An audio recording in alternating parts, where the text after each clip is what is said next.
ಈರುಳ್ಳಿ ಹೆಚ್ಚಕ್ಕಾಗ್ಲಿಲ್ಲ ಅಂದರೆ ಬಿಡು, ನಾನೇ ಹೆಚ್ಚುತ್ತೀನಿ. ಪರವಾಗಿಲ್ಲ ಅಮ್ಮ, ನೀನು ಅದೇನೋ ಮಾಡ್ತಿದ್ಯಲ್ವಾ, ಅದನ್ನು ಮಾಡಿ. ನಾನು ಈರುಳ್ಳಿ ಹಚ್ತೀನಿ. ಈರುಳ್ಳಿ ಘಾಟಿಂದ ಕಣ್ಣೀರು ಬರಬಾರ್ದು ಅಂತ ಈರುಳ್ಳಿ ಸಿಪ್ಪೆನ ತಲೆ ಮೇಲೆ ಇಟ್ಕೊಳ್ಳೋದು, ಉಸಿರು ಕಟ್ಟೋದು, ಹೆಲ್ಮೆಟ್ ಹಾಕೊಂಡು ಮುಖ ಮುಚ್ಚೋದು, ಈ ಥರ ಏನೇನೋ ಉಪಾಯ ಮಾಡ್ತಾರೆ. ಆದರೆ ಈರುಳ್ಳಿ ಕಣ್ಣಲ್ಲಿ ನೀರು ಹಾಕಿಸ್ದೇ ಬಿಡಲ್ಲ. ಅದಾದ್ರ ಗುಣ. ಪ್ರೀತಿನೂ ಅದೇ ಥರ ಇರಬೇಕಲ್ವ. ಪ್ರೀತಿ ಇದ್ದ ಕಡೆ ಕಣ್ಣೀರಿದ್ದೇ ಇರತ್ತಲ್ವಮ್ಮ. ಹಕ್ಕಿಲ್ದೇ ಇದ್ರು ಪಡೆಯೋ ಮನಸ್ಸಿದ್ರೆ ಅಲ್ಲೊಂದು ಮಹಾಭಾರತ ಶುರುವಾಗತ್ತೆ. ಹಕ್ಕಿದ್ದು ತಮ್ಮವ್ರನ್ನ ತ್ಯಾಗ ಮಾಡೋ ಮನಸ್ಸಿದ್ರೆ ಅಲ್ಲಿ ರಾಮಾಯಣ ಶುರುವಾಗುತ್ತೆ. ಪ್ರೀತಿನಲ್ಲಿ ಇವೆರಡು ಇದ್ದೇ ಇರುತ್ತಮ್ಮ.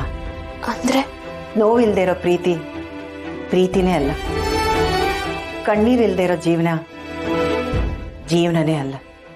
ಮಗಳೇ, ನಾನು ನೀನು ಬಂದಾಗಿಂದ ನೋಡ್ತಾನೆ ಇದ್ದೀನಿ, ಏನೋ ಕಳ್ಕೊಂಡಿರೋ ಥರ ಇದೆಯಾ. ಏನಾಯ್ತು, ಯಾಕಾಯ್ತು ಅಂತ ನಾನು ಕೇಳಲ್ಲ. ಯಾಕೆಂದ್ರೆ ಅದು ನಿನ್ನ ವೈಯಕ್ತಿಕ ಜೀವನ. ಏನೇ ಆಗಿದ್ರು ನೀನು ಅದರಲ್ಲಿ ಗೆಲ್ತೀಯ ಅನ್ನೋ ನಂಬಿಕೆ ನನಗಿದೆ. ಅಡುಗೆ ಮಾಡ್ತಾ ನಾನು ಅನುಭವದ ಮಾತು ಹೇಳ್ತೀನಿ. ಎಣ್ಣೆನಲ್ಲಿ ಸಾಸಿವೆ ಸಿಡಿಯೋ ಥರ ಪ್ರೀತಿನಲ್ಲಿ ಕೋಪನೂ ಸಿಡಿಯುತ್ತೆ. ಮೆಣಸಿನ್ಕಾಯಿ ಪ್ರೀತಿ ಇದ್ದಲ್ಲಿ ಆಗಾಗ ನೋವು ಆಗುತ್ತೆ.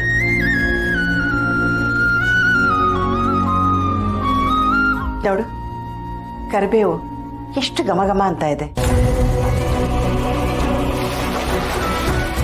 ಹಾಗೆ ಪ್ರೀತಿ ಇದ್ದಲ್ಲಿ ಖುಷಿನೂ ಸಿಗುತ್ತೆ.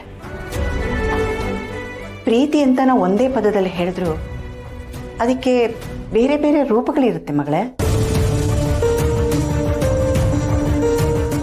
ನೋಡು ಮಗಳೇ, ಈ ಒಗ್ಗರಣೆಗೆ ನಾನು ಬರೀ ಅವಲಕ್ಕಿ ಹಾಕ್ಬಿಟ್ರೆ ಸರಿ ಹೋಗಲ್ಲ.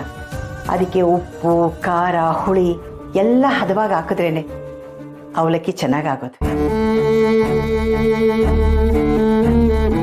ಅದೇ ಥರ ಪ್ರೀತಿನಲ್ಲಿ ಎಲ್ಲ ಹದವಾಗಿ ಬೆರೆತ್ರೇನೆ ಅದು ಪ್ರೀತಿ ಅಂತ ಉಳಿಯೋದು. ಒಂದೊಂದ್ಸಲ ಅಡುಗೆನಲ್ಲಿ ಉಪ್ಪು, ಹುಳಿ, ಖಾರ ಸ್ವಲ್ಪ ಹೆಚ್ಚಾಗ್ಬಿಡುತ್ತೆ.